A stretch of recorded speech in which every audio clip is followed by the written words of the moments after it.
Okay, Bismillah. It's 35, so we will inshallah start and the rest will join. So, Bismillah ar-Rahman ar-Rahim. So today inshallah we will be discussing the ongoing destabilization of Europe. Okay, and this has mainly been shaped by some external financial and political forces.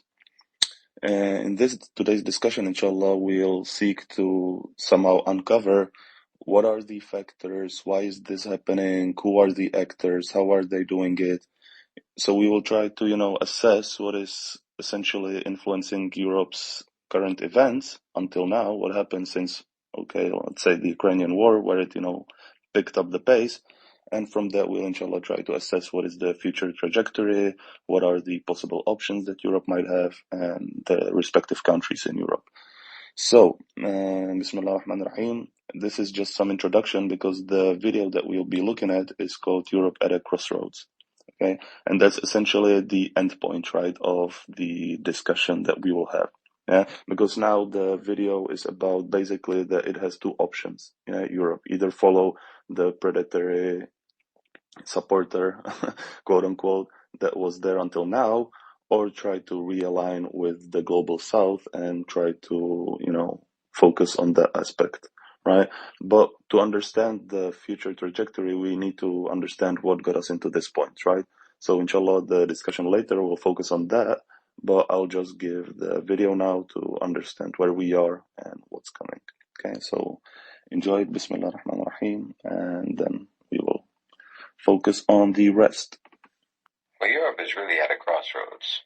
The EU, the UK, all of America's Western so-called allies, they need to make an urgent reassessment of their relationship with the United States. Of course, this also means that the people of those countries in the EU and so on, they need to make a serious reevaluation of their own leaders, all of whom are just going along with America's plans, and who seem to be the only leaders left in the world who still think it's a good idea to follow Washington's orders. 60% of Europeans no longer feel that America is a reliable ally or partner. That puts EU leadership at odds with the population in this regard. Even the European Council on Foreign Relations said that America's interests and Europe's interests no longer align, particularly on trade and security issues. And of course, they're right. America has been pursuing a systematic campaign of destabilization across Europe for years, and particularly since the Ukraine war and the Russian sanctions. I've been talking about that since the beginning. Thanks to these policies, Europe is in a death spiral. Bankruptcies are at record highs, business closures, home foreclosures, companies relocating, factories shutting down. Germany is in a rapid state of deindustrialization. America is trying to pit Europe against Russia, pit the UK against Russia, which is depriving the whole continent of affordable energy and is prompting militarization, which they can't afford, all of which is for the benefit of American oil and gas companies and for the U.S. weapons sector. People are becoming radicalized. Extremism of all stripes is emerging. Europeans feel that their societies are more polarized than ever. Protests are taking place more frequently and are turning violent more frequently. Repression is getting worse. It's getting more severe. Terrorist attacks are increasing, particularly from far-right groups. The International Center for Counterterrorism attributes this, at least in part, to the war in Ukraine and the influx of neo-Nazis and other extremists and the flood of small arms that were supposedly being sent to Ukraine. The whole continent is sliding into a irreversible strife, and that's blatantly by American design. The U.S. is also trying to drive a wedge between Europe and China, even though Europe desperately needs Chinese investment, Chinese capital, Chinese technology, and the Chinese market for their own exports. And again, European leaders are just going along with this in defiance of their own populations and obviously against the interests of their own people, because EU leaders are subservient to Washington neocons. America always intended for the war in Ukraine to spread. They never intended for Ukraine to win. The whole point was always to accelerate Europe's destabilization, their isolation, and their deterioration. And so far, no one is doing anything whatsoever to pump the brakes. So yes, America and its so-called Western allies, the UK, the EU, are really at a make or break point. You know, people always talk about being on the right side of history. Well, Europe needs to start making decisions on the right side of the future, because their relationship with the United States has frankly put them into an existential crisis. The fact is, BRICS is building an alternative to the old US-led world order, and Britain and the EU need to understand this. The global system of the 20th century is a relic. The balance of power no longer favors the G7, and the Global South is the only vehicle left with wheels still on it and with a working engine. And Europe needs to hitch a ride with them if they don't want Uncle Sam to drive them off a cliff, because that's where they're going now. I mean, I know it's going to be a traumatic adjustment for these Westerners, for these Europeans, accepting the fact that your so-called Western civilization and your societies are actually unsustainable, and your great American protector and benefactor is actually cannibalizing you. But on the other hand, turning to the Global South for your survival isn't really anything new. I mean, you never would have actually even been anything of significance without your imperialism and colonization of Africa and Asia. So the truth is that you've always been a dependency, and you still are. The difference is that you used to get to pretend that you weren't the dependent one, because you used to be able to just steal from the Global South in order to prop up your societies. But you've always been dependent, so there's no real change there. Just an attitude adjustment is necessary, and an acceptance of your real status vis-a-vis the Global South. You will have to humble yourselves to some degree to cooperate with BRICS. But believe me, it's better than the utter humiliation that you're going to suffer if you continue cooperating with the Americans. Okay, hope you enjoyed this, inshallah. So, as Brother Shahid explains in the video, right, you know, Europe now finds itself faced with this critical choice, right? Either we continue aligning, you know, in the same relationship with the United States neocons as we have been until now, right? And we see, you know, where that has led us, or we shift. There is no other option. This can be an opportunity for Europe, right? Where essentially it will try to move on from its historical dependence on the West to a dependence that actually might even treat their people well, right? Because until now, it has been in this position of just serving the purpose of some elite, right? And it's a non-national elite. It's an elite that only cares about profit, right? And of course, we see the similar trend in the United States, right? So this is a Western trend, right? It's not just specific to Europe, but Europe is now going to probably serve a different role, right? From the perspective of what we see going on.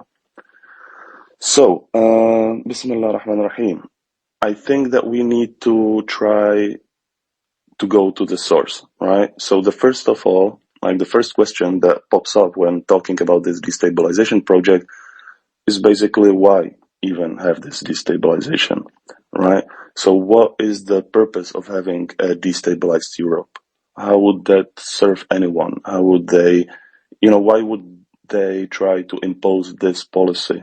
Why would they try to shift Europe towards a conflict zone? So these are all questions that we need to address before moving on and trying to see who are the actors responsible, which role they play in this project. So I'll try to ask, inshallah, our speakers, so anyone feel free to reply. You know, why would the OCGFC, okay, maybe you can even speak about the OCGFC if you want, because some of our listeners might not have heard about that term before, right? So what are the drivers of this OCGFC? Maybe Sister Samira or Sister Iman, like who gave rise to these entities? You know, how are they able to wield such power, right? And like, how come that we have some entities, you know, these owners and controls of global financialized capital, that they are able to dictate the policy of a whole continent, right? So if maybe you can just give an introduction to these players so we understand better what their motives might be in regard to European policy. Assalamu alaikum, Brother Rayleigh, to everyone listeners, to all the listeners here. I've been listening about, I've been following Middle Nation videos on this. Like, it's been a while, but regarding the OCGFC, that's when I first heard it from the Middle Nations YouTube channel, the owners and controllers of global financialized capital. And to be honest, when you first listen to the videos on this OCGFC, you kind of tend to not really grasp the term, but as events unfolded, and the only thing that you need to think about them when it comes to them is they're just interested in profit. That's the most important thing, to understand that they are just they do anything. They don't have any feelings for nationalism. They don't believe in ideology. They don't have any ideology except the ideology of money, profiting. And so once you understand that part, then you can understand why they're trying to, you can understand all the movement that is going on around the world, all the shifting global shifts and dynamics that are changing. And when it comes to Europe, as you mentioned, there is this, Europe is becoming unstable, unsustainable in terms of its demographics, for example, where there is the decline in its demographics, and then there's also the stagnation, economic stagnation, and it's becoming really irrelevant in the global stage. It's like a dying empire, a dying continent, as they used to say to Turkey during the Ottoman Empire. And so the OCGFC seems to think that it's not really profitable to except to create war, except to create a destabilization in that area, in that continent. That's the only way they can get profit from such a continent, a dying continent. And so this is how I understood what the OCGFC is trying to do in Europe, and why they are trying to destabilize the continent, because it makes money out of destabilizing the continent. Thank you very much, Sister Samira. Brother MG, please feel free to. Yeah, I would like to add also that mainly, as you said, when we're talking about the roots, we have to understand that the current corporate and banking elite, or what people call also the OGCFC, they are originally from Europe. And as Shahid also said, that one of the characteristics about Europe is the harsh conditions, the harsh environments that make what I call predatory survivability something of the norm in that part of the world. Now, we're here looking also at not just behavioral factors, but what drives these behavioral factors. Most notably the environmental factors as well. So Europe as a continent, first of all, is very tribal. Like we shouldn't be too much preoccupied by how the existing social management system is working. At the core, it's a very tribal continent. Also, you have a climate that we can say that is almost for half the year like a desert. With the exception of Mediterranean Europe, you have Central Europe and Northern Europe. Half the time of the year, the conditions, at least when I'm talking here about the historical conditions, so we're talking here about a millennia ago at least. Most of the time it's freezing temperatures, you can't cultivate, you can't farm, it's very harsh, and so at least during half the seasonal year, it is very nomadic and predatory. So this is where I would say the origins of why such behavior exists. And of course, because of that, as the historical process proceeds and as these, corporate and banking elite, or OCGFC, evolve, they begin to realize that from a feasibility standpoint and from a profitability standpoint, it is better to just move away from that continent and go to, the Mediterranean basin. So I wouldn't say that they want to move away from all of Europe, because some parts of Europe are still, environmentally habitable. And so what you have basically, for example, countries like in the Levant, but also Egypt and the Middle East, you can cultivate land and for basically every single day of the year. The weather most of the time is the variability of the weather during the year is not that big, and so you can cultivate land and make it an agricultural breadbasket for most of the year. In Europe, even though we have the technology and means to do that in Europe, it is still expensive. So there's that aspect. Now, of course, putting aside all the other things, we're talking about just also the resources, the fossil fuels, the solar energy, etc. So for them, it is much more feasible to go to areas where it's already rich and existing, and areas where you also have a younger population, not an aging population. And I think that's my input from that angle. And if anyone cares to add or maybe correct anything I may have made a mistake on, I'm more than welcome. No, thank you very much, brother. You are right, exactly. For sure, essentially these companies that we now have, or these, owners and controllers of global financialized capital, like the West, as you said correctly, gave rise to them, right, and to their behavior. And basically, like we had it before in, public hands, right, with the Dutch East Indian Company and British Indian Company. Now it just shifted to private hands, right? Like there is nothing different. And the same behavior that the states used to do in the colonial times, now it's just private entities doing the same, right? So we moved from, public slavery to private slavery, from public subjugation to private subjugation, right? But now if we shift it like specifically to European context, right? Like what would be the potential benefits for them to turn it into a conflict zone, right? Like usually they will tell you, in economics that you need a harmonious, prosperous society to be able to get productivity, right? And like have economic growth and benefit the investors. So how can they essentially profit from conflict, right?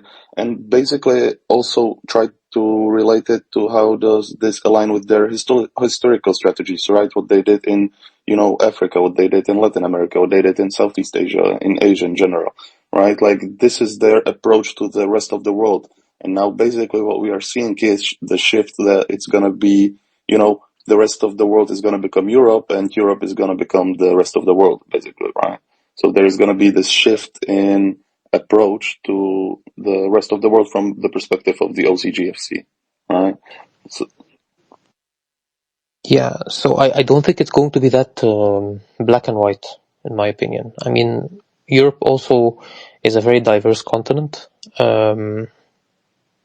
Western Europe, I think, in general, when I'm talking about Western Europe, I'm talking about, of course, the United Kingdom, France, Belgium, the Netherlands, maybe the Netherlands, so forth. I think because of the demographic crisis they're facing, I don't think they will go into the kind of conflict that I foresee with Eastern Europe, especially between Poland and Russia. So we could see Western Europe slowly getting integrated into BRICS as a result of the population demographics changing, and you have the bottom-up push for governments to become more cooperative with BRICS. I don't see it that way with many of the Central European countries like Poland and the Baltics, because of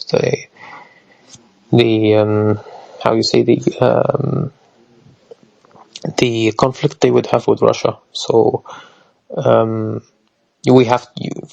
for you to take this approach, we have to kind of dissect the continent and see which parts of the continent are subject to joining BRICS based on their population demographics and based on historical circumstances, and which will be pushed off the cliff, to be blunt about it.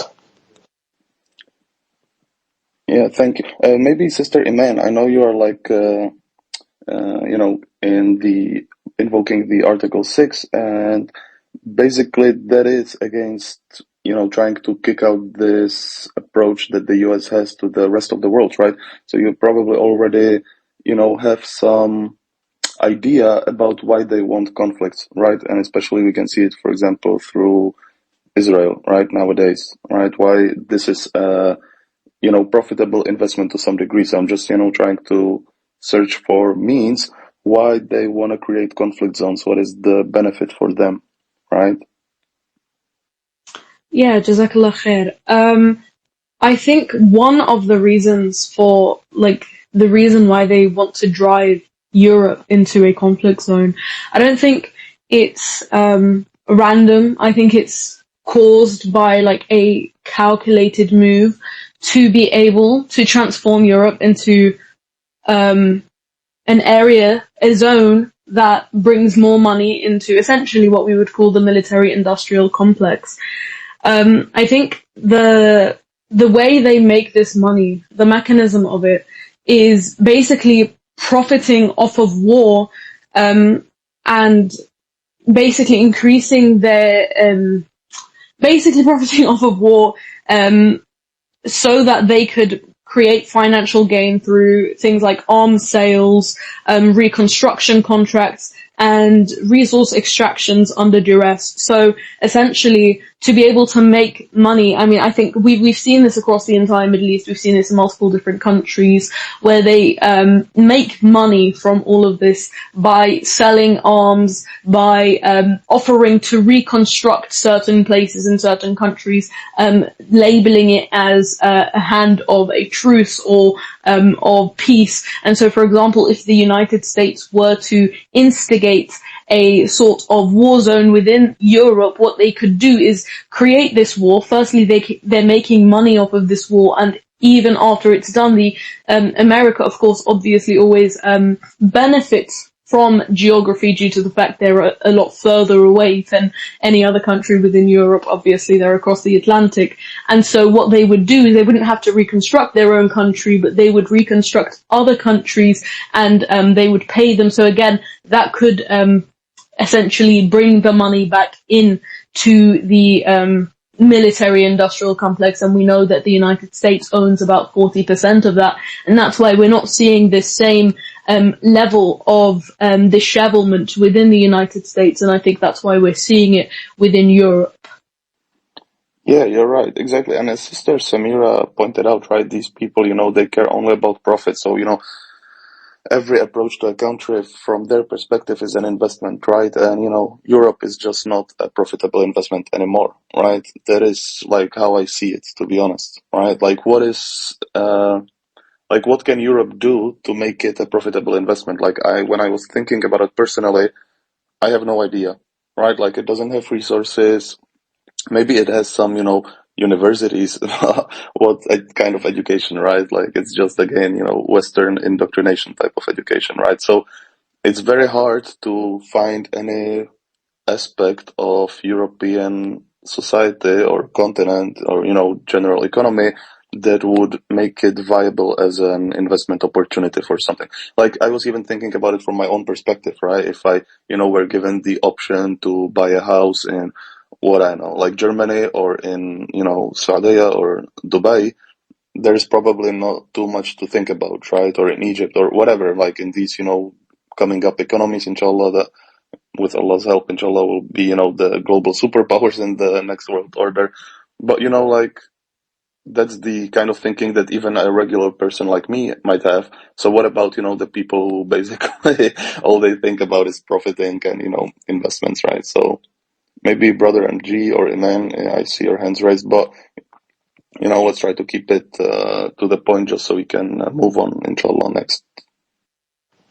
think also with what you said about what's in it for you, I definitely agree. I mean, even with the education, because what we have seen over time is that the educational system has become more all around and lacks depth. So you're also starting to have a unemployment crisis in Europe as a result of low-skilled workers, as a result of not low-skilled workers, as a result of workers, not enough work, many potential employees that have to do white-collar jobs and less of them having to do low-skilled jobs. And this is becoming a problem because now you have a rise in these countries in bottleneck professions, especially with regards to the professions that are very important in sustaining a civilization. So we're talking here about mechanics, nurses, teachers, etc. Yeah, I kind of wanted to hop into that point as well. There is less and less manual labour working available. And because I'm in the UK, I'm going to kind of focus on here. Because the UK does pride itself with the fact that it's a tertiary sector economy. And so it provides services. And that's kind of its downfall again, because it's not a primary sector or a secondary sector, which is harvesting crops or growing them and everything. We don't do that too much within the United Kingdom, especially because of our weather. I mean, we're in September and it's about 4 degrees out here, so it's not a great habitable place for plants and everything. So it kind of rides off of what MG was saying earlier. So again, this rides off of what Brother Raleigh was saying. The Europe doesn't have too much to offer. And the UK does pride itself on the fact that it offers services, but services are not going to keep increasing this money within the OCGFC. It's not going to be as important as it was, let's say, 10 years ago. Now, any country can become a tertiary sector country, plus they can be a primary and secondary, but the UK can only ever offer tertiary sector things because we quite literally do not have the ability to do anything else. Assalamu alaikum wa rahmatullahi wa barakatuh. Can you hear me? Alaikum assalam, Habib. Yeah, alhamdulillah. Alhamdulillah. Europe has been living a lifestyle and enjoying a status, at least since World War II, that they didn't really have to work for and they didn't have to earn. You can say that prior to World War II, when they were colonial powers, Europe basically survived by being a vampire in the world. And after World War II, they couldn't really be a successful vampire anymore, so they were just getting blood transfusions from the United States that enabled them to continue enjoying something like the status that they had prior to losing their colonial empires. But those days are over now. Now the United States doesn't have a need to continue propping up Europe, and that's what they've been doing since World War II. They've been propping up Europe, and when they were able to enjoy that sort of a status,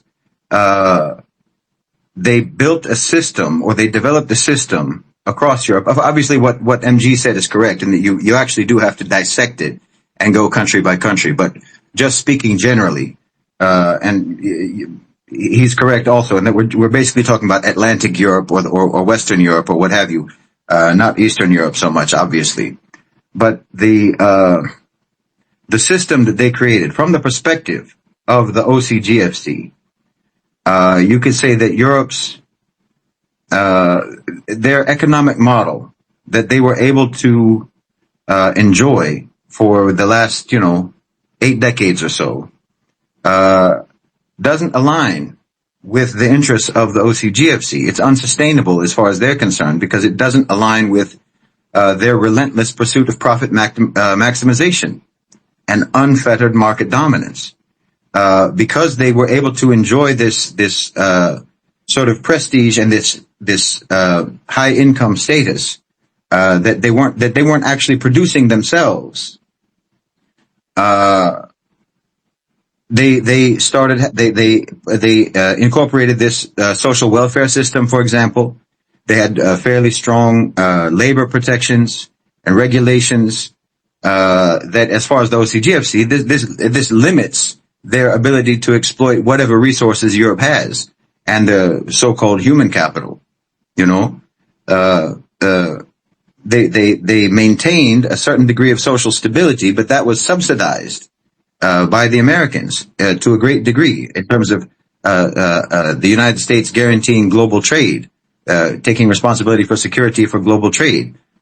But what the OCGFC want in every country is deregulated hyper-capitalism and a very sort of a free, like, I don't even want to say free market because it's not even the right word. A sort of anarchic market that financialized capital can thrive in.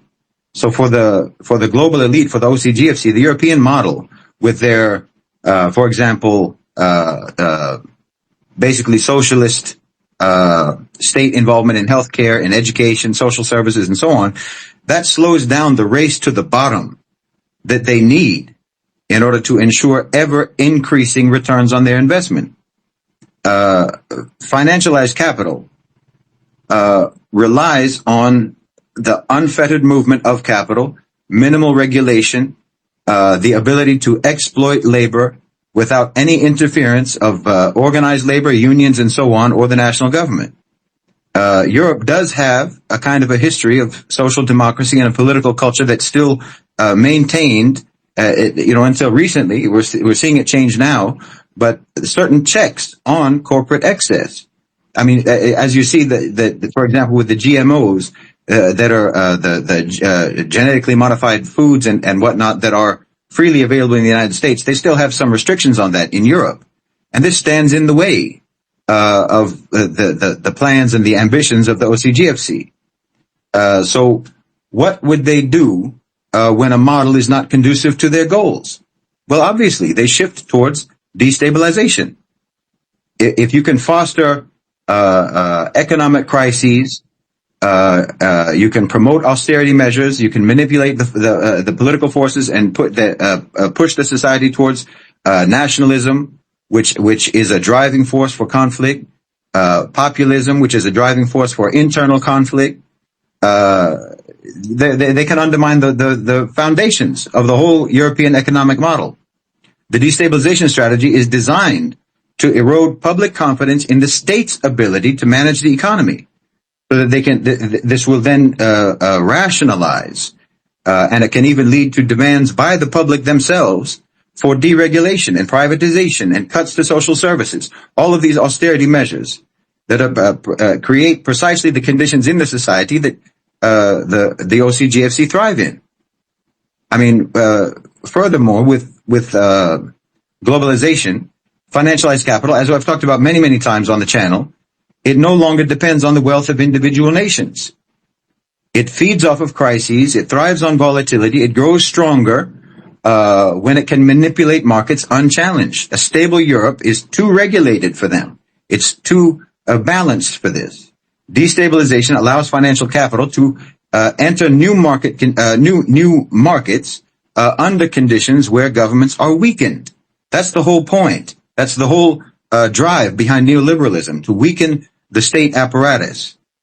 And then the entire social contract is torn apart. And that allows the owners and controllers of global financialized capital to extract more wealth more freely.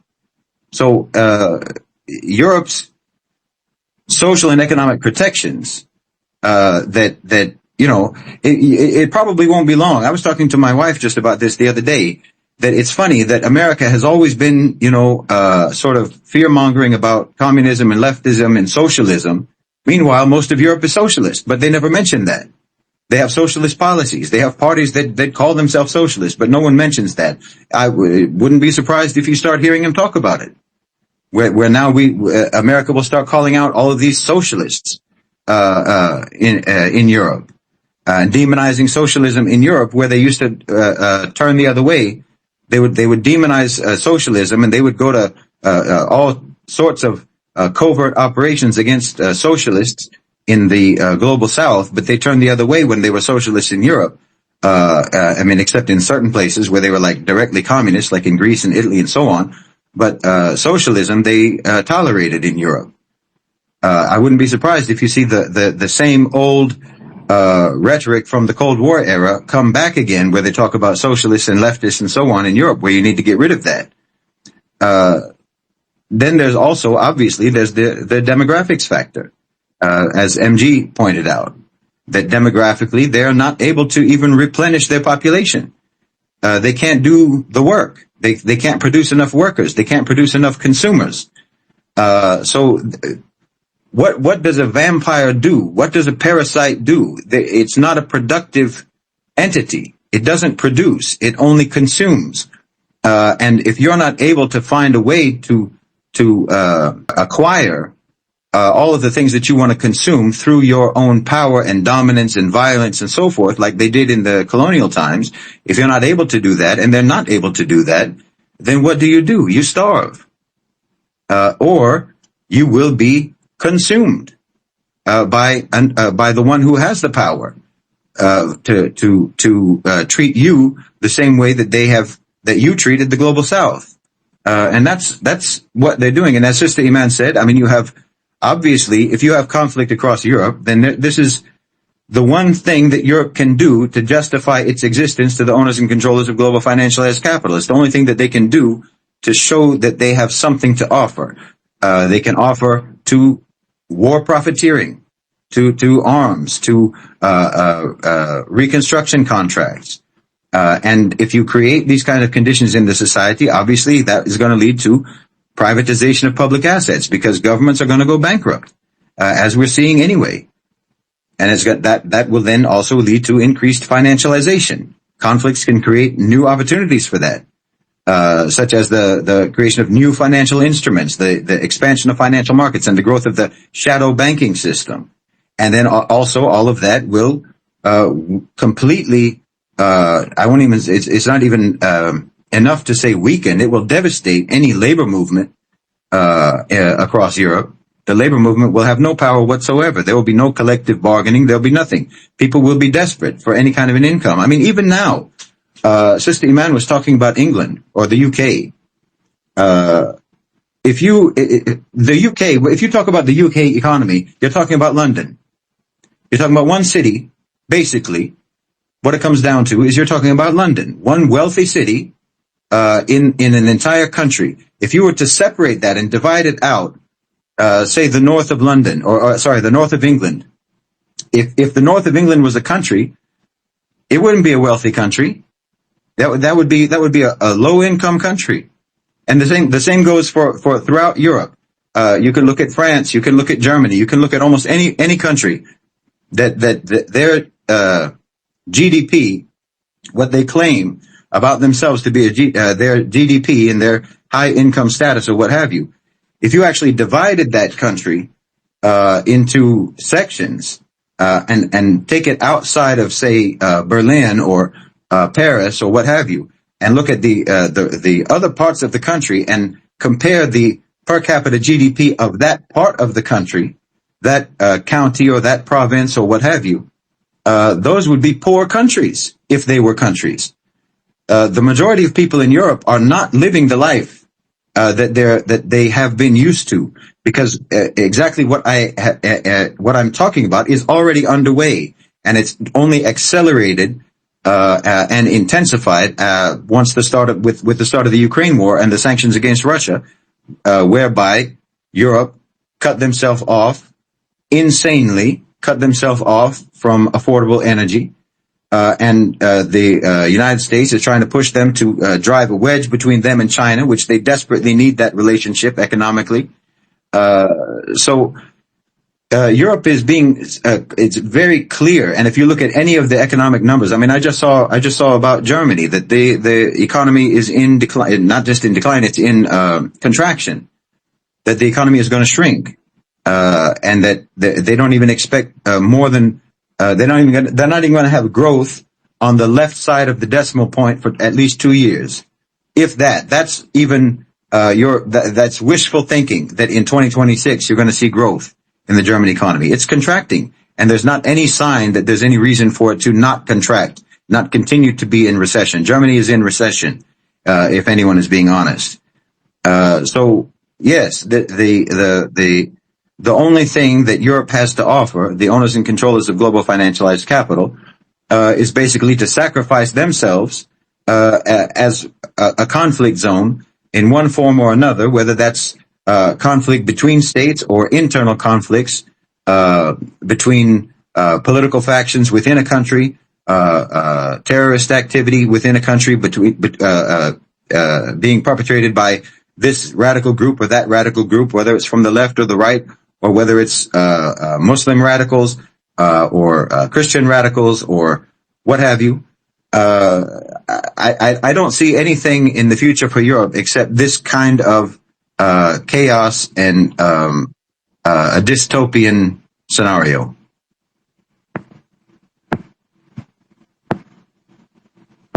MashaAllah, MashaAllah. That was packed.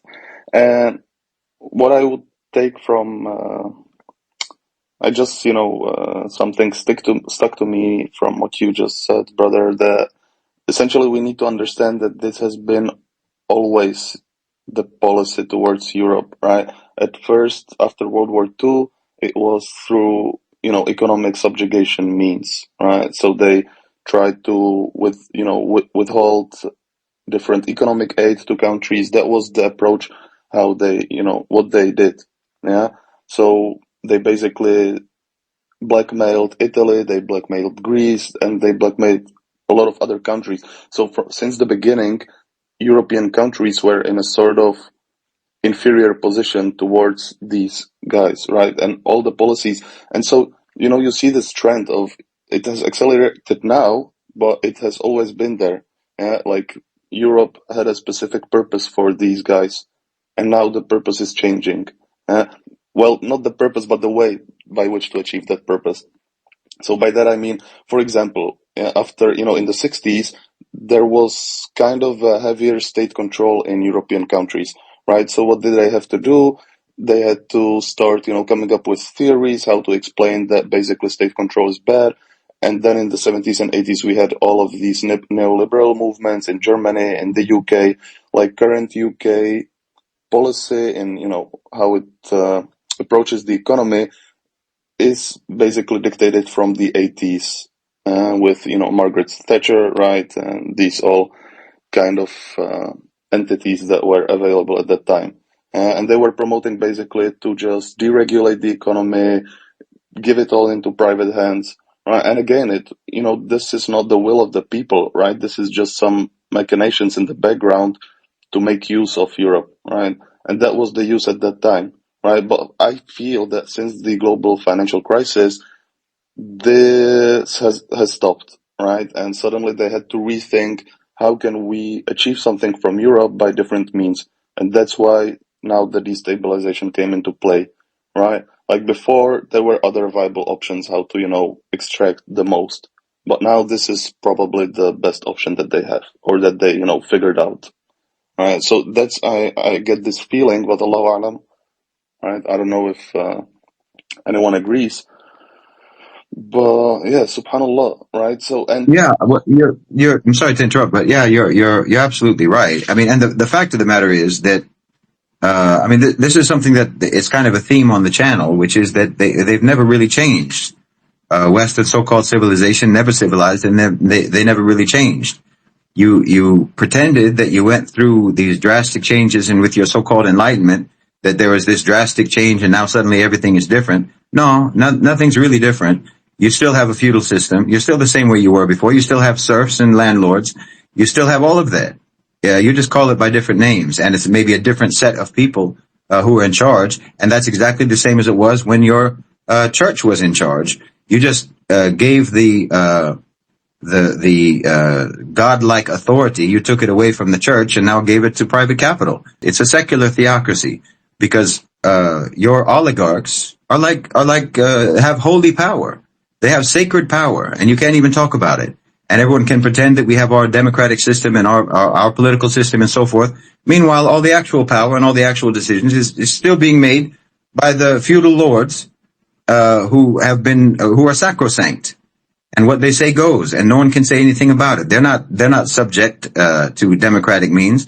I mean, in Europe, like I was saying, you had some degree and have had some degree of controls on what corporations can get away with, but those days are gone. Anyway, those days are numbered. It's not going to be long before the same way that they did, they'll do the same thing in Europe that they did in Latin America in the 1970s and 1980s.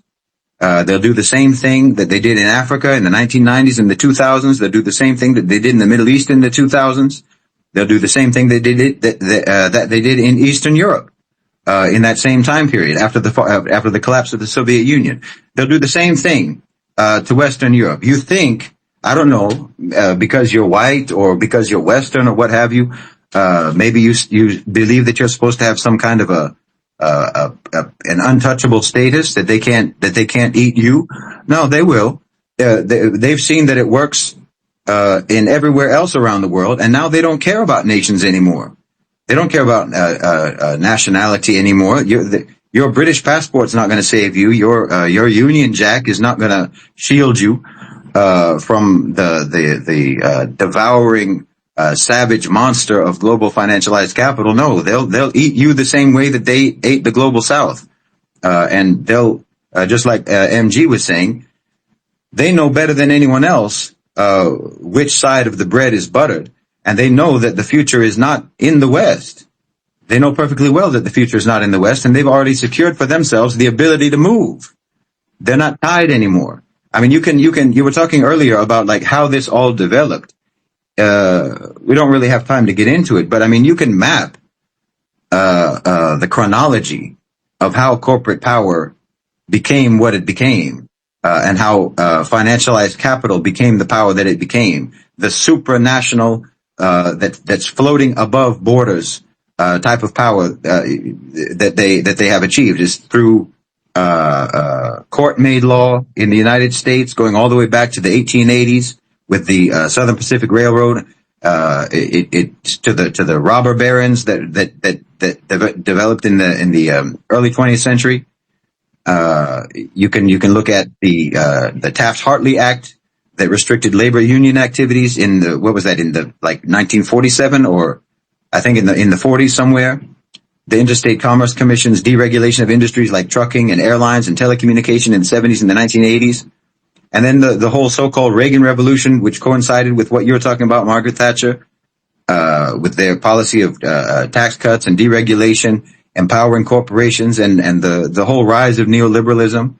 And then you move forward into the Clinton era with the North American Free Trade Agreement, and the Telecommunications Act of 1996 that deregulated the telecommunications industry, and then of course the Citizens United case that gave corporations the status of people and gave them the unrestricted ability to buy politicians and to buy the government. So I mean, there's milestones in the development of this beast, the development of this monster, and with each milestone, as they passed each milestone, the acceleration rate increased and their power increased with each one, which then enabled the next milestone to be achieved. You can map the rise of this monster going all the way back, as I say, to the 1880s, more than 100 years ago, 150 years ago. But it's not something that's new, but the delusional thing is for anyone to think that this monster regards anyone as being untouchable, and that Europe, that Western Europe, that France and the UK or Germany or what have you. I mean, look at what they're doing to Germany. They're deindustrializing Germany. It's breathtaking. The number of bankruptcies, the number of factory closures, the number of factories leaving. I just saw a thing where Donald Trump said that basically if he gets elected president, he's going to try to take all the jobs from Germany. He's going to try to take all the companies out of Germany and have them move to the U.S. They're not discreet about what their plans are. This is a cannibalistic monster that you created, and it's coming after you, and you shouldn't be surprised. You really shouldn't be surprised. You thought that you'd be safe because you were the parent, the father that created this monster, but you created a patricidal cannibalistic monster. And of course it's coming after you too. Thank you very much, Brother Shahid. Brother MJ, if you want to add something. Yeah, I definitely agree with Ustaz Shahid on that. And I do foresee that that is, especially after every major geopolitical event, we're talking about here World War I and II, the end of the empire, the genocide going in Gaza and the war in Lebanon, I personally foresee that even the concept of the superpower will cease to exist as what we call the Cold War concept. You know, where it's Russia, it's the United States, it's China. Like even how you see the promotion of the multipolar world. It's not going to be a multipolar world of superpowers. It's probably going to be a multipolar world of regional powers. So we're going to move away from globalism and more into regionalism. Something that is more decentralized, but is still under their control. I think we can look at this through the lack of legislation or laws which restricted the ability of people who were non-citizens of the country from owning property and corporations in a particular country. And because those laws that existed were overturned and similar laws were not enacted, it enabled not the free flow of populations, but the free flow of capital.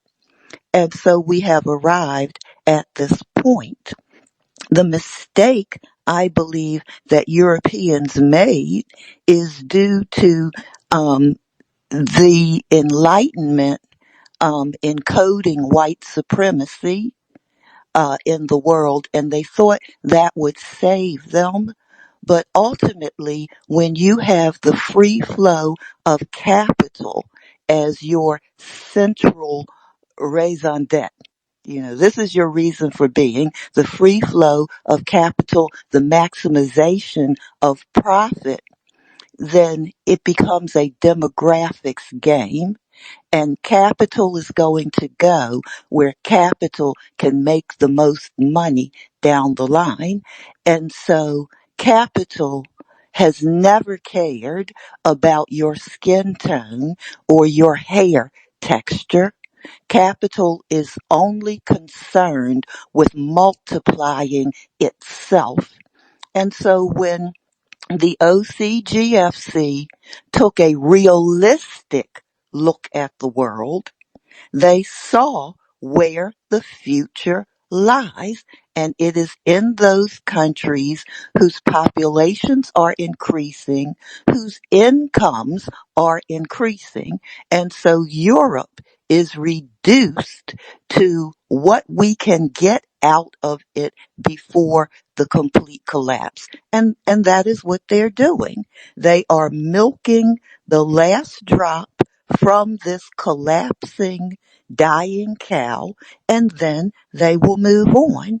And there is no protection against this mentality, this way of being for anyone based on their skin tone, hair type, religion, or geography. It's a demographics game. And Europe doesn't have enough mineral wealth. It doesn't have enough land space, and it has a declining population. So it's essentially, well, what can we do to maximize our profit there? Well, wars, medical supplies, bombing things and rebuilding them. And that's their mentality. I wanted to actually just comment. I know that we have other things to cover, but I just wanted to comment on this interesting point that Sister Wahida, Sheikha Wahida, brought up about incorporating white supremacy in the society in Europe. White supremacy. This is the. Let me see if I can actually dismantle this. what those in power have always done is to try to dehumanize whoever they want to exploit. They dehumanize you on whatever basis they can. They dehumanize the serfs. They dehumanize the Irish. Their white skin didn't help them. They dehumanized, obviously, anyone who's black or brown, so-called. Anyone from the global south. They'll come up with all kind of ways to dehumanize whoever they want to exploit. But the white supremacy idea served a double function, because on the one hand, it was the ability to dehumanize people in the global south who have a darker skin tone than the pale Europeans. It gave them the ability to dehumanize them on this basis, and it allowed the white Europeans themselves, who themselves were being oppressed and being exploited themselves, it gave them the ability to believe somehow that they were part of this glorious race. The same way, it's very similar to what I was just talking about, that everyone in the UK can believe we come from a rich country, but actually look around you, where you live. If you don't live in the financial district in London, how rich is your life, actually? You know, just like in the United States, the biggest economy in the world, the richest, most powerful country in the world. What about if you live in Mississippi, and what if Mississippi was a country and it wasn't part of the United States? What's your GDP then? You'd be a middle to low income country. That's the reality of your life. But you get to, by association, claim this prestige or this high status, because that same high status has actually only been invented and employed for the purpose of dehumanizing other people who they want to exploit. But now you're being exploited as well, but you're hypnotized by this idea of white supremacy, so you are convinced that you're somehow have this higher status, even though they're doing many oppressive and tyrannical things to you. It has a dual function. It's correct. And like just what I was talking about before, that you think somehow that because you're white, well, this other white country, the United States, or these other white people, these rich white people, they're not going to do to me the same thing that they did to people in El Salvador. They're not going to do the same thing to me that they did to people in Congo. They're not going to do to me the same thing that they do to people in Vietnam. No, of course they will. They absolutely will, because all they do is dehumanize whoever they want to exploit and oppress. This is actually a great point, because I was yesterday speaking to my friend, and we were, because we kept on in the violations, right? I was just remembering how they used to demonize, communism and exactly these socialist policies. And essentially, we came to realize that it's basically just some sort of a threat or like a minimization to their exploitation practices, right?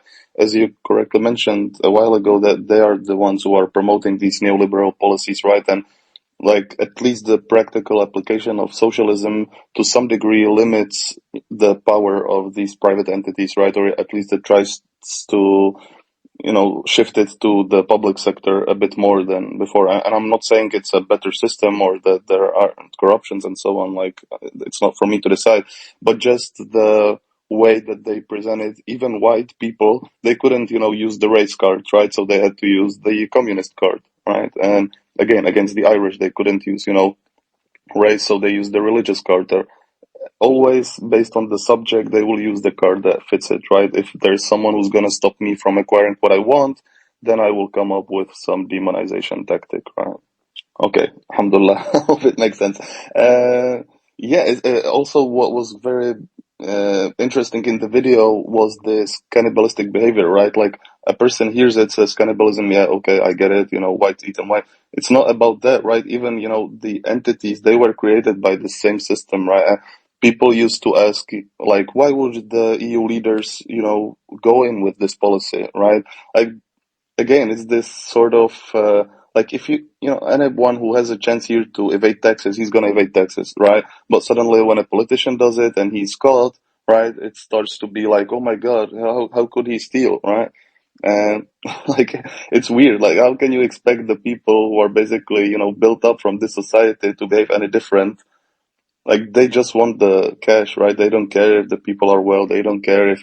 And there was this great video by Brother Shahid where he exactly mentioned, like, these people are getting into these positions to be able to get a position in business, right? It's not about serving the people or helping the communities or whatever.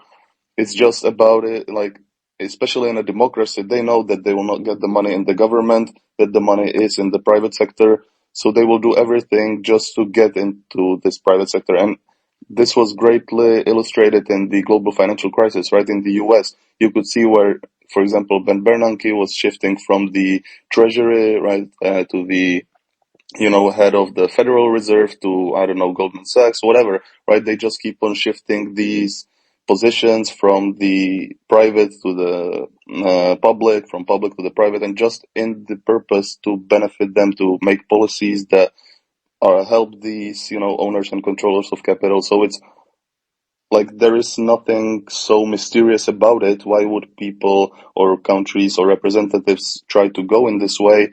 It's just the way that benefits them the most, right? Materialistically, right? And that's what the whole society is based on, right? So I'm just trying to connect what we are doing now to what we spoke about previously, because this is the cannibalism, right? These are entities that you created that are from your, society. You gave them the option to do it, and now they're just eating you up, right? So, subhanallah. Yeah, exactly. I've seen so many people, even analysts, subhanallah, even political analysts, who are just like shaking their head and baffled at what Europe is doing, specifically Germany, what Germany is doing, and saying, can't they see what devastating consequences their policies are going to have on the German people? Why do you imagine they care? This is the part that really kind of touches upon even what Sister Wahid was talking about. This idea of white supremacy, and thus attached to that is this idea of a sort of a white European fraternity or something like that. That has never existed. That has never existed. They have preyed upon each other. They have been at each other's throats for century upon century upon century. This is all they do. This is all they have ever done. The only reason that there's been any semblance of peace in Europe since World War II is, again, because America said there's going to be peace in Europe. And we're going to enforce that because it's in our interest to enforce that. When it's not in their interest to enforce that, they revert to form. They're going to go right back to the same cannibalistic ways that they've always had. And why do you think that these so-called leaders in Europe feel any loyalty whatsoever to their populations? This is your mistake, that you think that they're supposed to care about you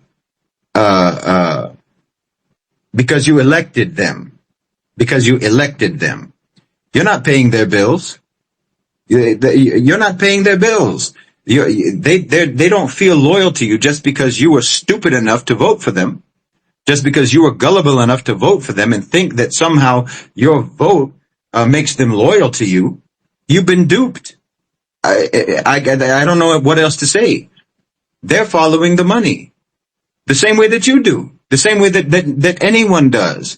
But they're doing it on a much higher level, and they're not concerned about you. And the policies that they're implementing that are going to hurt you are not going to hurt them. And they're not going to hurt, it's not going to hurt them, and it's not going to hurt the people who are sponsoring them and paying them and taking care of them. So they don't care what the social consequences are, the societal consequences are. They couldn't care less. And it's your mistake to imagine that they would. Yeah, subhanallah. Subhanallah.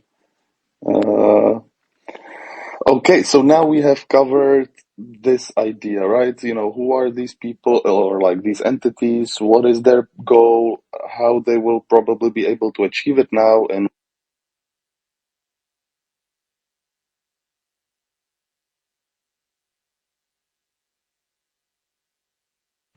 Brother, you got muted. oh, sorry. Okay, I'm not sure where I got muted or nothing. I didn't say anything. That's okay. You're back now. Okay. Alhamdulillah. Okay, so I will inshallah just say what I said now. So, we have, alhamdulillah, covered the why, right? We looked at why this role might now be, why Europe will probably now take this role, okay, take on this role, right, of being a conflict zone. We know who is behind it, what is their motivation. Yeah, so we can somehow, I think, alhamdulillah, we covered the whys. Yeah, but now we have mentioned a couple of actors, right? So let's now try to look at who are these key actors in this destabilization project, right? So we mentioned the OCGFC and their interest, right? And we'll probably try to look at some of the policies, what is, the benefit through these specific policies, right? But also Brother Shahid mentioned Germany, right? And I saw in some videos that he also mentioned Poland, right? And especially with the current updates that are coming from there, there is some role to be played from Poland, right? We see that there is a role for Ukraine, right? That is basically the point from which we get to the destabilization, right? This is the acceleration point, right? We have the Russia, we have, France, UK, Netherlands, and so on and so forth. Okay. So, starting with the first player that has already been hinted at, I would like to ask our listeners or, speakers, how has Germany's role as this economic powerhouse of Europe contributed to it being the primary target of this destabilization campaign? Right? And basically, the answer is partially in the question, but I would still like to hear from our speakers, like why specifically Germany has been chosen for this, destabilization campaign. If you can enlighten our listeners, please. Thank you very much. Okay, I need to check whether or not you can hear me because I got kicked out again. Am I coming through? Yeah, I can hear you. I saw people jumping in out. I don't understand this. Wallah, subhanallah. There's so many glitches on this. Well, the obvious reason why Germany is being targeted is because it's the industrial heart of Europe. It's absolutely the industrial heart of Europe. It's the strongest economy. It's the manufacturing has been the manufacturing hub of Europe. And it's basically the only country in Europe that actually has something to offer by means of manufacturing or through manufacturing. That's their resource, or has historically been their main resource, is that they're incredibly good at manufacturing and highly productive. So if you can knock out the industrial manufacturing heart of Europe, then the rest is just the cascading consequences of that will spread across the rest of the continent. I don't think it's a long discussion to see why Germany specifically is being targeted, and it is being targeted absolutely relentlessly and ruthlessly. It's really kind of I won't say shocking, but it's kind of breathtaking to see the extent of the almost cruel and relentless destabilization and deindustrialization of Germany. It's not something that 30 years ago you could have predicted, but it's quite dramatic. It's really dramatic what's happening in Germany. I mean, like I said, what has been the strongest, most robust economy in Europe. I mean, they've been in a kind of a state of decline for a few years, but since the Ukraine war and cutting them off from affordable energy, it's been the devastating impact has been very rapid, and you see the extent to which I mean, what we were talking about with Europe, that Europe is actually, and I've mentioned this in the past, that Europe and the West generally, but America a little bit different because America does have a lot of resources, but Europe has always been a dependency of the global South. They were able to pretend that they weren't a dependency because they were able to forcefully steal the resources of the global South. But at the end of the day, if they don't have access to those resources, they absolutely cannot survive. And you can see how fast Germany is falling apart, is crumbling before your eyes. Just in a 2-3 year period, it's absolutely breathtaking. And again, the reason for it, why Germany specifically is the target, it's not rocket science to figure out why.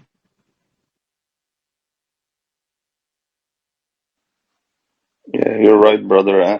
especially like one doesn't even have to go like 30 years back. I remember even when I was in my studies, Germany was the one carrying the European Union basically, right? So of course this is the focal point from which they can, make the house of cards crumble to some degree, right? So, if the biggest player who is carrying the rest suddenly starts to suffer, probably the one dependent on it will start to suffer as well, right? So, as Brother Jade said, it's not rocket science. I'm just trying to, reiterate for even the people who are maybe here listening first time about this, just to understand what the implications are and what is the purpose of it's like targeting Germany, right? What is its role? Like No, no. some, Yeah, yeah. yeah. I mean, I don't mean to be dismissive of the question. I'm just saying that the question doesn't take a lot of thought to figure it out. But if you're as many people are, there's a lot of people. There's so many people, subhanallah, and like I said, even you'll find analysts who can't wrap their head around the idea of the owners and controllers of global financialized capital being interested in destabilizing Europe. Because they just have it in their heads that there's some kind of a fraternity, a Western fraternity, where they take care of each other, and that the post-World War II global order was not based upon interests, but based upon this fraternity. This is your mistake.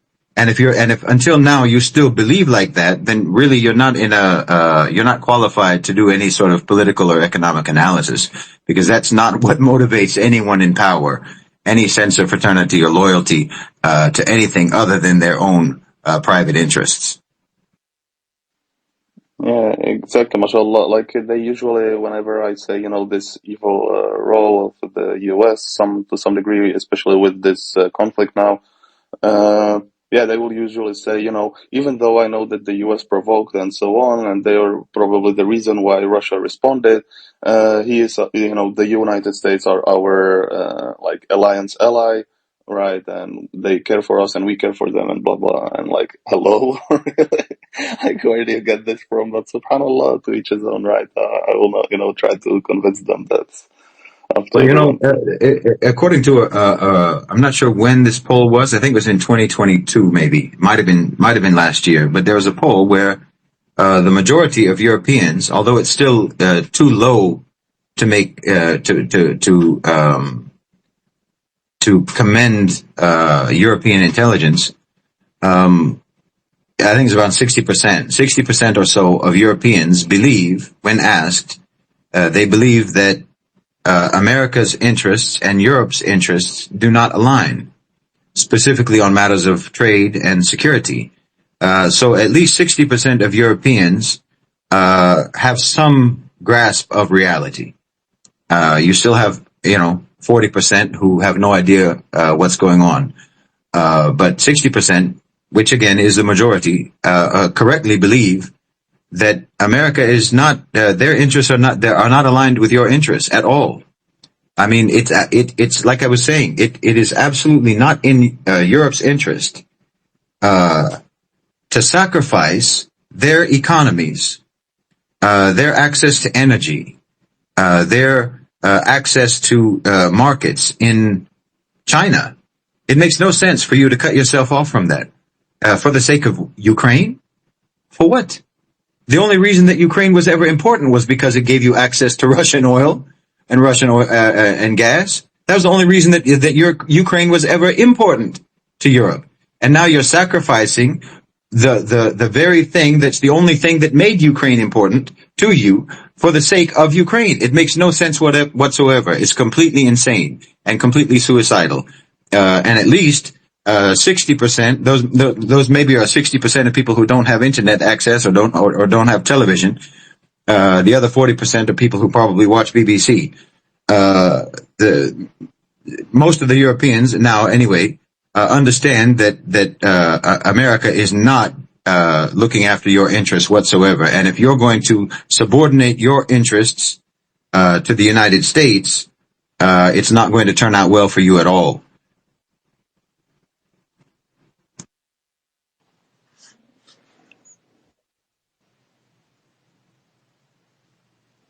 Yes, Sister Aslam. Wahida. Wa alaikum Yes. salam. I just wanted to say that I began following Ustad Shahid's analyses last year, and the Article 6 campaign he began, and what have you. And he was viciously almost attacked online for suggesting that the United Kingdom, Britain, and France might support the expulsion of the United States of America from the UN. People absolutely made fun of him. And I can recall we spent a couple of months having to explain to adults that the reason why the United States would not be able to veto the measure against itself in the Security Council is because when a measure is about a member of the Security Council, the member cannot vote on the resolution or the measure. Adults simply didn't understand that, which really disturbed me. But if you look at the General Assembly vote on telling Israel to get out of Palestinian territory, what do you find? You find that exactly what Ustad Shahid said might be the outcome of an Article 6 vote happened on that vote. The United Kingdom abstained and France voted for the measure along with the rest of the global South. So he knows what he is talking about. And there is movement in Europe because some Europeans are waking up to the fact that, in fact, their well-being is no longer aligned with the geopolitics of the United States. Yeah, Sister Wahidi, you're absolutely correct. A lot of people did make fun of that and did criticize me for that. Obviously that doesn't bother me. I'm just about as used to being told that I'm wrong as I am to being proven right. There's another aspect to it as well, which is that when you understand something about Western psychology and their personality, and you understand that, for example, it's extremely important to them to look good and to be perceived as good, even when they're not, and especially when they're not. In fact, it's very important to them, especially when they're doing wrong. It's very important for them that you perceive them as being virtuous and wonderful. So if they have the opportunity to distance themselves once the crimes. I'm sorry, I know that this space isn't about the Article 6 campaign, but it's important to consider that once the violations of the United States are brought in an official venue and everyone sees it under the spotlight, this is a great opportunity for France and the UK to try to revive their credentials as people who care about international law and human rights and all of the Enlightenment values and so on, to distance themselves and to say we have nothing to do with those terrible war criminals, the United States, and actually the global South should be friends with us. It's a sort of a habit for the West to throw people under the bus when they become unuseful to them. And if by throwing them under the bus it can make you look good, then they'll do it in a heartbeat. So I think that when the Article 6 campaign reaches the United Nations and Article 6 is invoked against the United States, I think you might just see France and the UK use that as an opportunity to polish their own image by tarnishing the image of the United States, or when the tarnished image of the United States is actually under the spotlight and under the microscope, then I think that they might use that as an opportunity to distance themselves from the United States, which is something that they actually, for their own survival, desperately need to do. Assalamu alaikum. I absolutely agree with you, Ustad. And people have to think about that General Assembly vote on the Palestinian and Zionist question as an act of defiance by the United Kingdom and France. They voted against America's interest in the broad light of day. So that's a sea change from what we are used to seeing from European nations. Yeah, absolutely, absolutely, and you can also look at even the refusal of the UK to send certain weapons to Israel and other European countries that have refused to send weapons to Israel because they're intelligent enough to know that when you bring an ICJ case of genocide against a country, you can be implicated if you are supplying them with weapons. They figured that much out. They were able to see that far ahead, which isn't very far, but they were able to understand we probably need to stop selling weapons to these people because they are very likely to be indicted for war crimes and crimes against humanity, which could then implicate us and implicate our some of the only profitable sectors that we have going. So they were intelligent enough to see that, and America still thinks they still have the imperial hubris where they think that that they will never be held accountable. Meanwhile, I think Europe and the UK are kind of looking sideways at the United States and saying they're kind of out of control and they don't seem to be able to read the room. But we have a long history of being able to read the room because, again, you have a history of being able to survive one way or another, always through vicious means, but nevertheless, you've been able to survive without resources for a very long time. So that means people who understand how to navigate the reality, the practical realities of the world. America is in a kind of a fever dream of their empire, where they still think that they have the power that they used to have, and they don't have the power that they used to have. And these countries importantly, France and the UK, since they're on the Security Council, France and the UK are able to read the room and understand that there is, exactly as you said, a sea change, and maybe they need to not hitch their wagon to a horse that's running over a cliff. SubhanAllah, great points. And just in relation to what you spoke about, please feel free to join, sign the petition. It's invoke the 6th article. Even they have their own Twitter. I'll inshallah try to post the link to it here. So, this is a campaign that Brother Shahid started, and it's about expelling the US from the UN. And this is what was spoken about. So I'm just sorry if anybody doesn't understand this campaign. It's about basically trying to, eliminate the rogue player from an institution that could basically serve a good purpose, but is being dominated by a bad apple. Okay, so just sorry, I will try to shift it a bit back to the actors.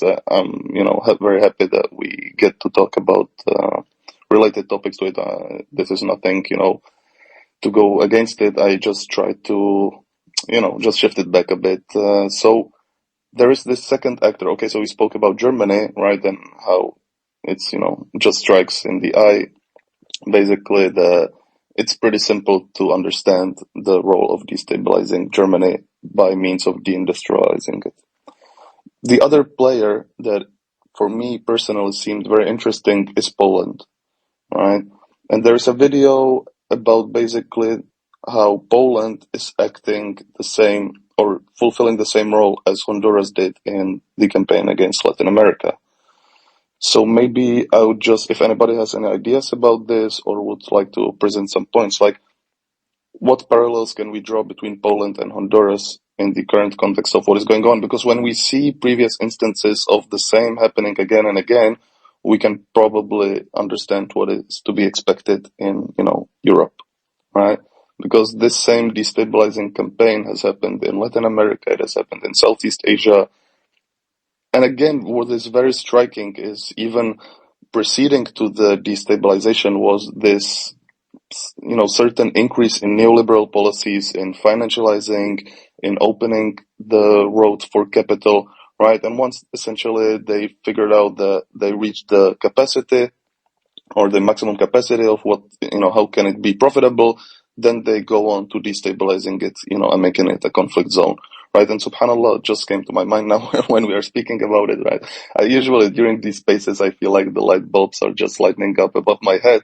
So, yeah, subhanAllah, even the same, right? You had this financialization, prosperity, hot money pouring into the economies. Then you have a financial crisis like we had in the 90s in Latin America, 80s in Southeast Asia, and the same was here, right, in the 2000s in Europe, right, this debt crisis. And then after this is, finished, we can move on to making it a conflict zone, right? But there was one last drop with Europe, and especially making use of, for example, these social policies that are implemented somehow in, their societal structure.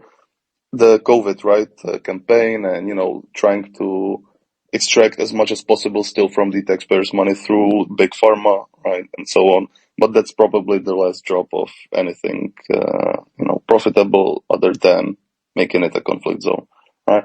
So just I wanted to think, so now if we see the same patterns, how can we draw similarities between Poland's role now in this destabilization project and Honduras' role in destabilizing Latin America?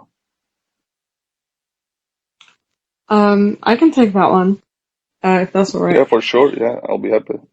Thank you. Yeah. So Poland's role can be likened to the Honduras during the Cold War in Central America, because Honduras served as a staging ground for the US-backed operations that we saw at the time.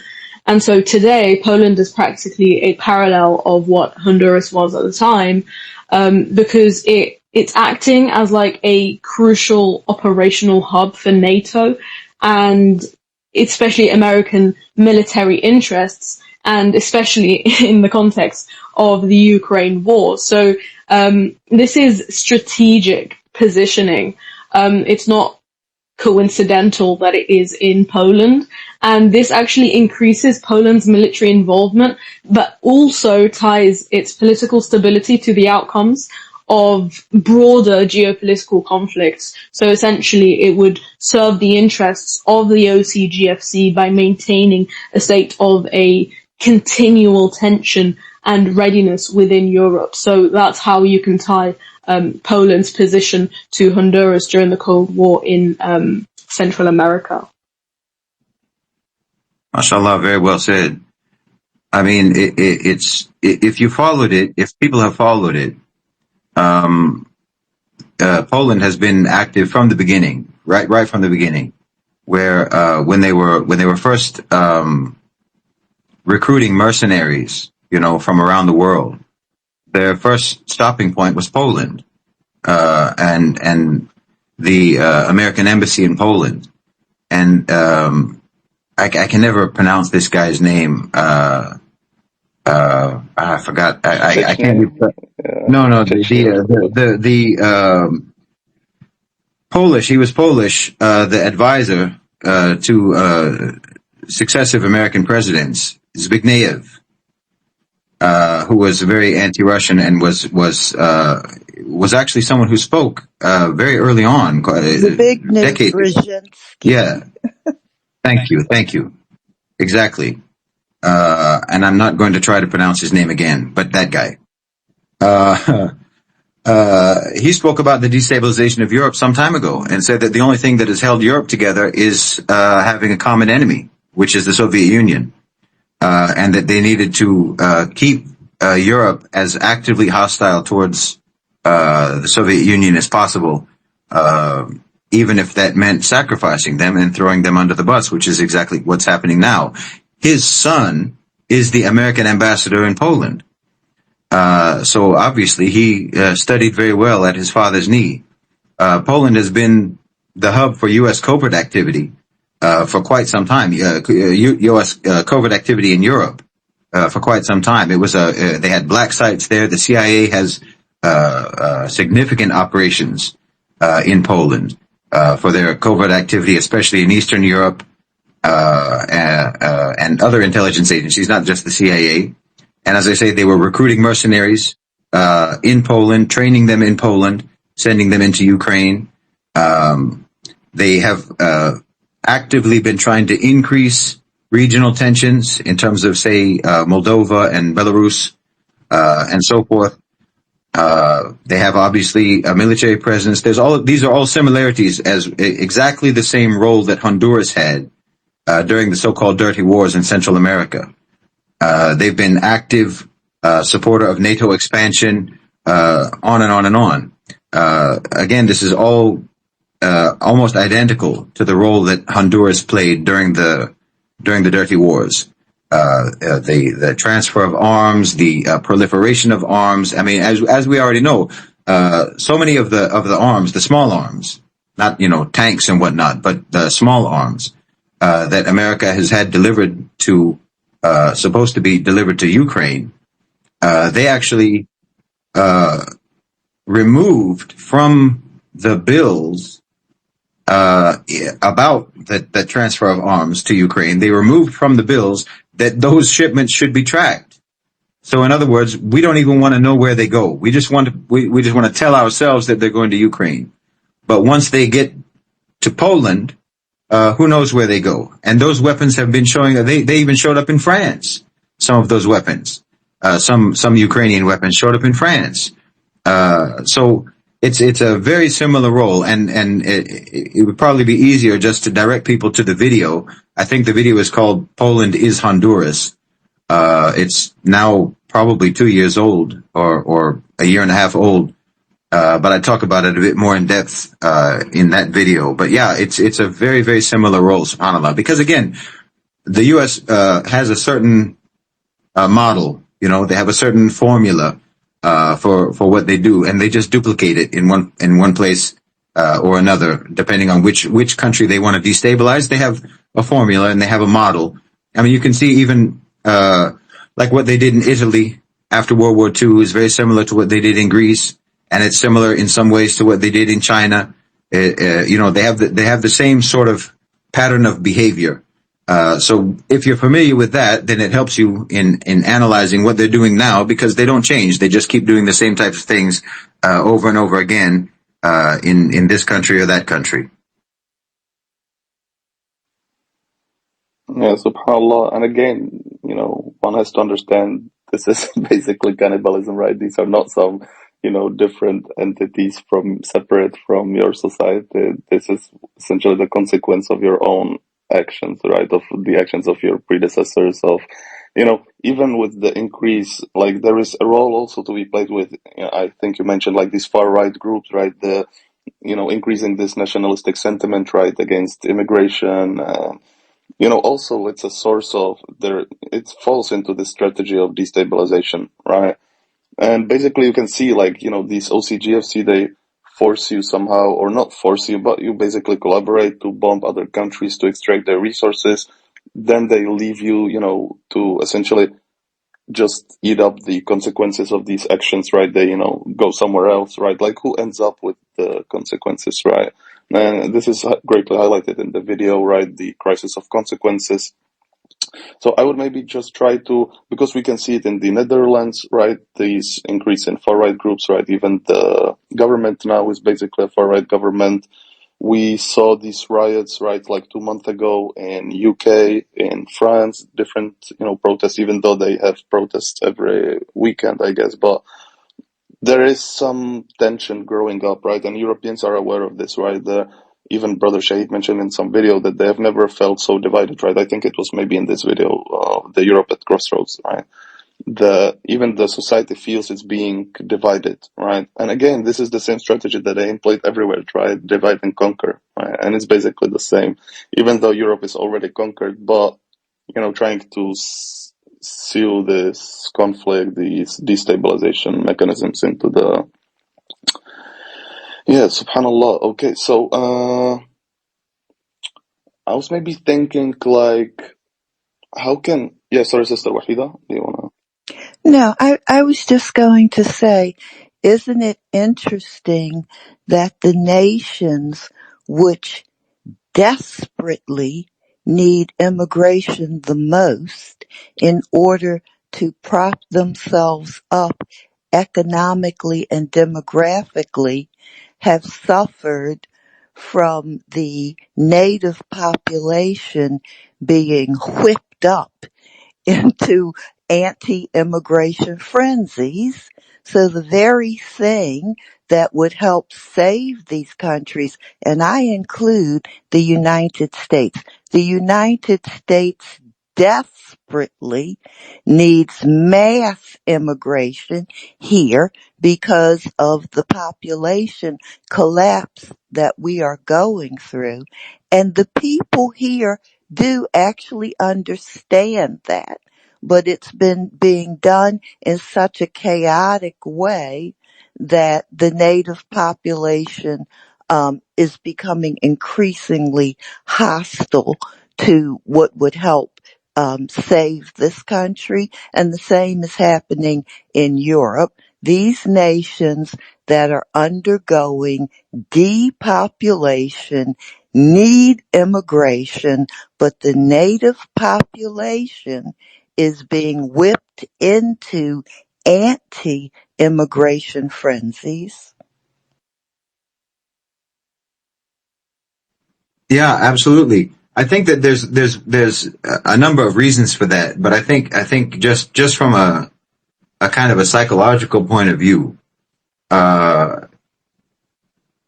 when you were a colonial power, when you used to be a colonial power, and you have a certain mindset with regards to people from the global south, from a mindset towards the people that you colonized, you don't want them to now feel important now that you need them. You don't want them to feel important. You don't want them to get uppity when they come to your country. They're coming to your country, as you said, they're coming to the Western countries to save them. They're not going there to save themselves. Okay, maybe they're personally, maybe they have their own personal reasons for trying to escape the misery and deprivation that colonization inflicted on their countries, sure. But at the end of the day, the reality is that when they go to the West, they're saving the West. They're rescuing the West from the West's own failed system. But the West has this mindset and this mentality that they don't want these colonized people who are coming over here to feel any less colonized than they were when they were in their country and we were tyrannizing them. We want them to feel tyrannized here as well. So I think there's a psychological aspect to that, where they're still trying to maintain their supremacy and trying to maintain their higher status, even while they're in this position of dependency and need and desperation. They don't want you to feel that they're desperate for you. They want to try to inflict upon you and impose upon you and implant in you the idea that you're in a desperate situation, and we want to make sure that you feel insecure in this society and don't start getting confidence and walking around here with your chest out thinking that you're saving anybody. No, we're doing you a favor, and you should never feel secure in this society, and you have to maintain that feeling of inferiority that we inflicted on you when you were back home. We're going to make sure that you feel the same way when you come over here. So now we have understood the why, we have understood the actors, and we are trying to understand the how, right? And especially through this how, we come, to the third player that basically accelerated this whole, destabilization project, and that is Ukraine, right? And this is basically, as they call it now, they usually say it's a proxy war, right, between the West and Russia. But basically, it's a proxy war, and what Stashay tries to convey in his videos is that it's basically a proxy war against Europe, right? By the OCGFC, when we say United States, we basically mean the OCGFC, right? United States is not like some sovereign, right? Their policies are based on what the OCGFC wants, right? So yeah, now we can finally see how Ukraine plays a role in all of this, right? Until now, probably you understand that Poland might be doing something, Germany, what is the reason to make it a conflict zone and so on. But now you can see how the puzzles start to fit, right? Now you can understand that through this war on Ukraine, right? And basically I mean a war by the OCGFC, right? I don't mean by the other side, but this utilization of Ukraine, basically, it served, an increase in the energy prices, right? That was one major part of it, which, Europe is basically dependent on. It served as the imposition of all of these economic sanctions against Russia, which again only basically helped Russia to a certain degree and, worsened Europe off. So now you can see how basically this proxy war in Ukraine is meant to accelerate the destabilization process, right? It's not some sort of, again, it's presented as maintaining democracy, trying to fight for human rights, and all of these beautiful talks. But the real reason, when one, takes out the emotions and any ideological convictions that he might have, he starts to see the real picture behind what is going on. Right. And he will also start to understand why all of these steps of provocation like everybody now knows that it has been due to provocation, but why this provocation, right? Like, what would they get from Ukraine? Like, they wouldn't get anything from Russia. They know that, Russia is not a superpower. It has its own problems. It has problems with demographics, same as Europe. So for them, it wasn't really about invading Russia or taking, of course it has some natural resources, but I do not think that they deemed this as a viable option, right? Then you have China who is partnering with Russia, you have other BRIC nations. It would be a difficult way to do it, right? So, just let's make Russia an enemy. We can't make use of it anyway. So, I don't know. It seems to fall into pieces, right? Into place. The pieces seem to fall into place, right? Subhanallah. Like, now one understands how this whole charade that has been played on us, right, in the last 2, 3, 4 years fits into this grand project of destabilizing Europe, right? Sorry, Sister Wahida. Yes, assalamu alaikum. And we must not forget that one of Ukraine's major functions during this conflict is to be the conduit for arms to go to the extremist groups of Europe. Half of the arms that have been sent to Ukraine have been illicitly distributed amongst those right-wing and other extremist groups throughout Europe. It's how they're getting the arms. Exactly, and this is also like another point that I would like to highlight, right? Like, as you said, exactly, like, they are distributing these, even Brother Shahid mentioned how they found the weapons even in France and so on. And, this is again connected to this nationalistic sentiment, right? And the riots that we can see across the countries. So I would maybe ask just Sister Samira, if you can, like, remember this video that Brother Shahid had about the UK riots. Could you somehow try to link it to this destabilization project? Because we see this across different countries, right? So maybe just based on UK, if you can, share something that you might feel, or Sister Iman, because she's even in the UK, right? How would you view this as part of this destabilization project? Yeah, I'll try to, in general, I'll talk about the destabilization due to the posed through the nationalistic movement, the push to nationalism in Europe, not necessarily the UK. Maybe Sister Iman can talk about that. But from the video that I can remember is that the rise of nationalism is just going back to what we said about OCGFC's agenda. It's kind of it diverts the attention from the real problem, which is, what the OCGFC wants is for people to be fighting on something that will that would divide them. And this somehow will make the situation weak, and therefore, it just diverts the attention from OCGFC's agenda of, they want neoliberalism, as Brother Shahid mentioned.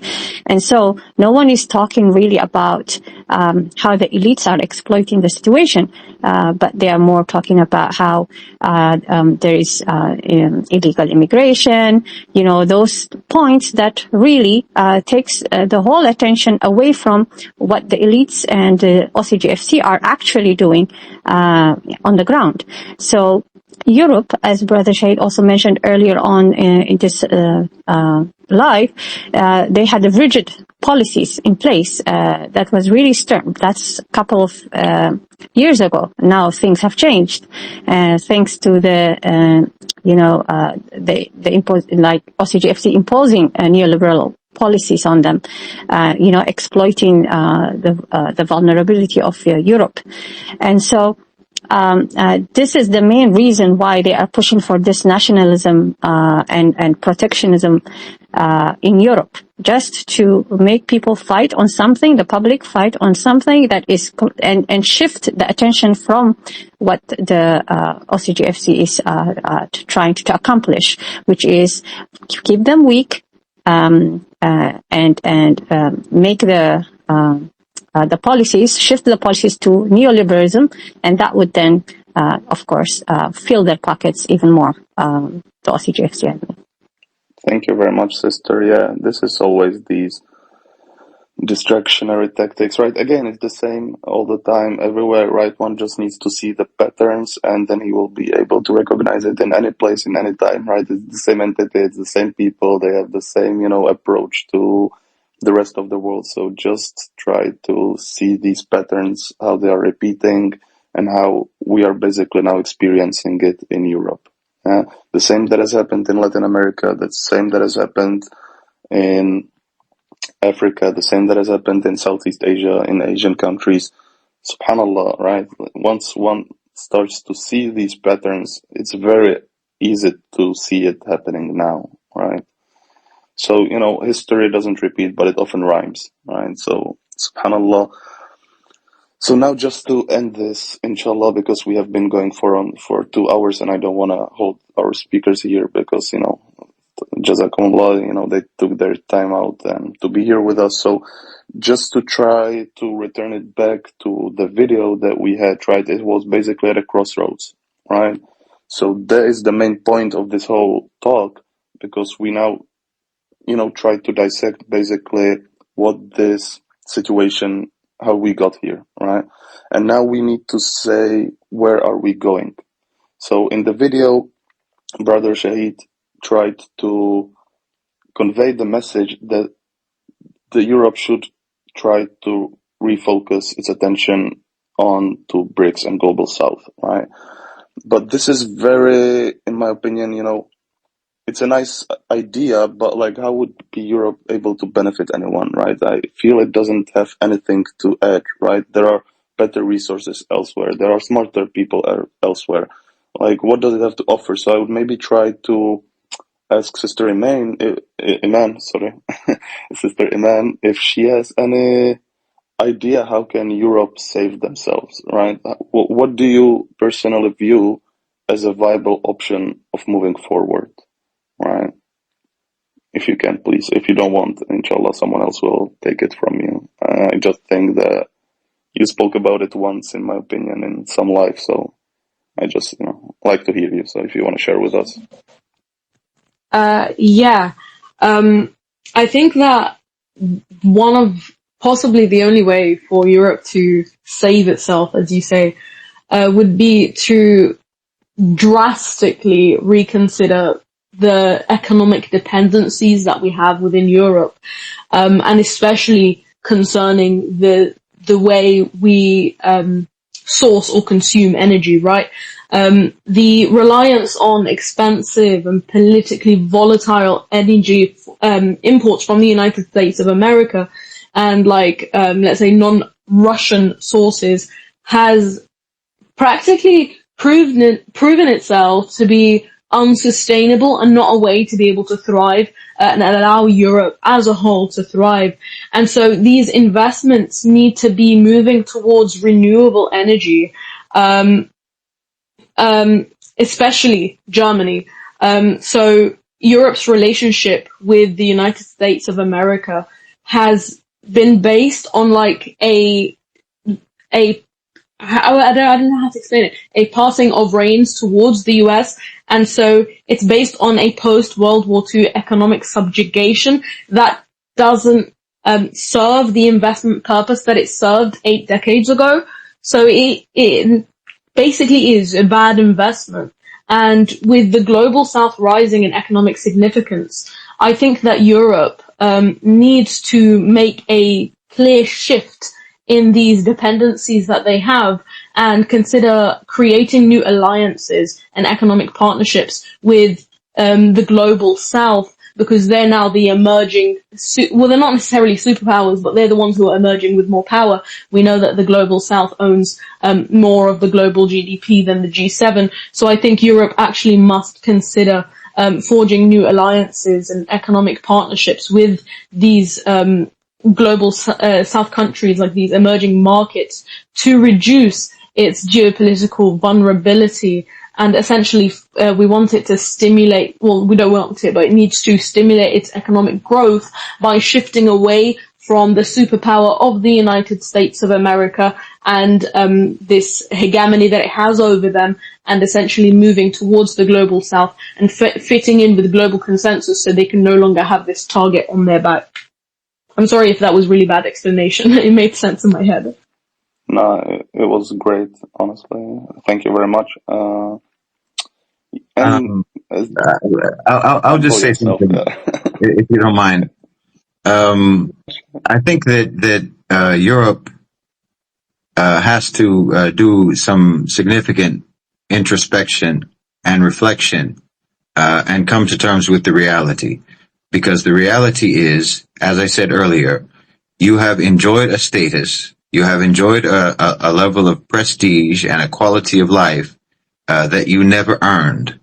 And you are not actually adding a lot of value to the world. You're not adding a lot of value even to the global economy. And you have to just come to terms with that reality and reconcile yourself with accepting the proper status that you should have given your geographic and economic restraints and constraints. It's a little bit like an actor who used to be young and handsome and was getting all of the leading man roles because maybe nepotism, or his father owned the studio, and at a certain point, you age. And other people come along who are more talented than you and more dynamic than you, and you don't get those leading actor roles anymore. You don't get the heavy role in the movie anymore, and that's just a reality that you have to come to terms with. And you need to don't try to come up with a solution which will enable you to continue having a status that you don't deserve. You need to come up with a solution that allows you to cope with the situation and the status that you do deserve, even if that means you becoming a cheap labor force for China.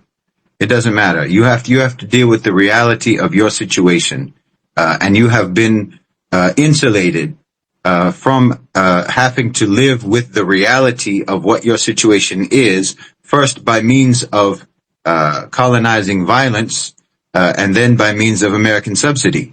But at the end of the day, if you're not able to find a way to add actual value to the world, civilizationally, and if you're not able to find a way to add value to the global economy, well, then you're just going to have to accept the status of a country or of a region that doesn't add value, which means that you're going to be subject to those countries that do add value.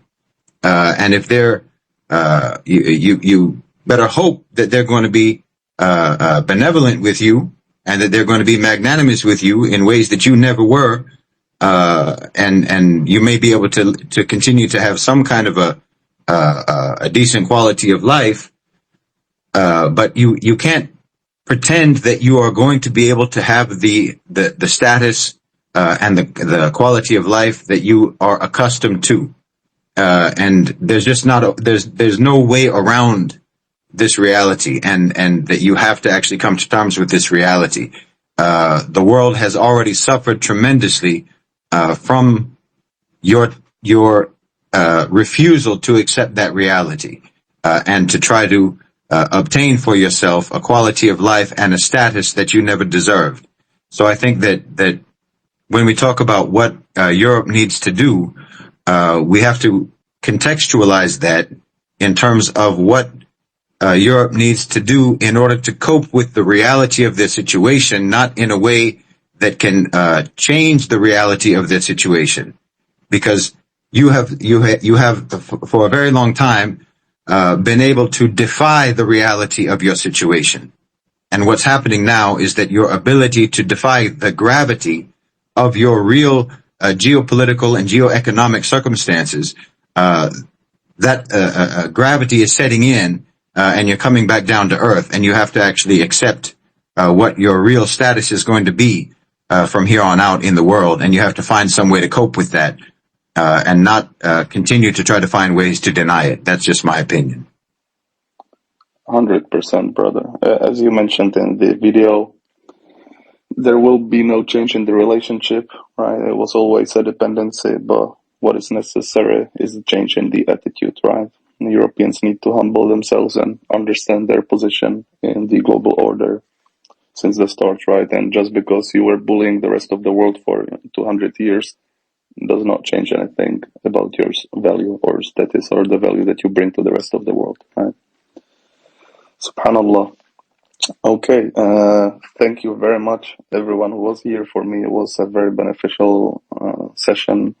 I connected a lot of dots, alhamdulillah, and I hope that you feel the same and that you are walking from here not with depression, but inshallah, for any Europeans, that you have hope that you can still run away, inshallah. The situation is dire, right? We're not gonna be, saying positive stuffs when there are not too many to be found, right? So we have to take reality for what it is and try to prepare for what's probable to come. Okay, thank you very much, everyone who was here. Sorry for taking so long of your time. I appreciate you all. I appreciate Sister Samira, Sister Iman, Brother Shahid. Thank you very much for assisting me here and giving us these wonderful insights that you shared. Jazakallah khair, brother, and thank you everyone for joining, and for the speakers. Barakallahu fikum. Assalamu alaikum wa rahmatullahi wa barakatuh.